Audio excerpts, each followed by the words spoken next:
السلام عليكم ورحمة الله وبركاته. اللهم صل وسلم وبارك على سيدنا محمد وعلى آله وصحبه أجمعين، عليه أفضل الصلاة والسلام.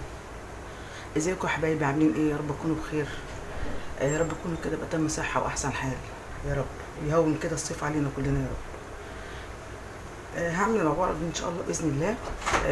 المربى، الشمام اليومين دول كتير، الشمام الصغير دوت، فنستغله ونعمل منه مربى، نعمل منه آيس كريم، نعمل منه عصير. العصير بيبقى جميل قوي قوي. فيعني هنشوف بقى مع بعض المربى هتتعمل ازاي. انا جايبه نص كيلو، مقطعاه يعني حوالي يعني نص كيلو شمام، وطبعا ربع كيلو سكر، وعصره ليمونه. 3 مكونات بس، عصره ليمونه بس، ولا هحط ملح ليمون، لا ملح ليمون ولا حاجه. هنسمي الله.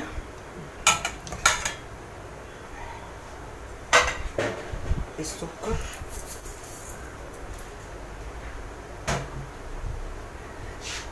اما تغلي كده غلوتين بروح حصر عليها الليمونه او حط عصير الليمون. في نفس الوقت ممكن اصلا يعني المفروض ان احنا بنحطها من بالليل او من الصبح، بنحطها كده تنزل ميتها بتبقى احلى طبعا.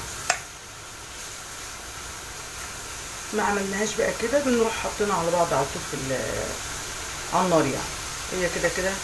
وطبعا احط لها ربع كوبايه ميه بس، لكن لو نزلت ميتها خلاص بنستكفى كده وتبقى احسن طبعا.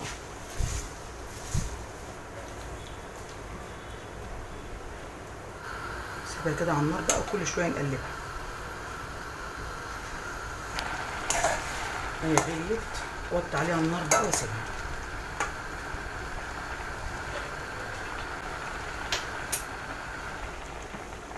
كده بقى. السكر داب، هحط بقى الليمون، عصره الليمون او معلقه الليمون، وبرده اسيبه مع نفسه كده. هتاكلوا احلى مربى بجد، طعمها جميل جدا. زي ما انتم شايفين المربى اهي.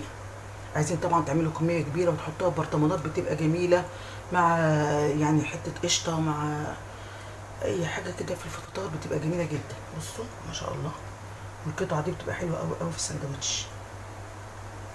والشمام كتير اليومين دول، الكنتالوب والحاجات دي بتبقى جميله. يا رب يكون عجبكم، ولايك وشير وفعلوا الجرس عشان وصلت توصلكم. ميرسي قوي، سلام عليكم.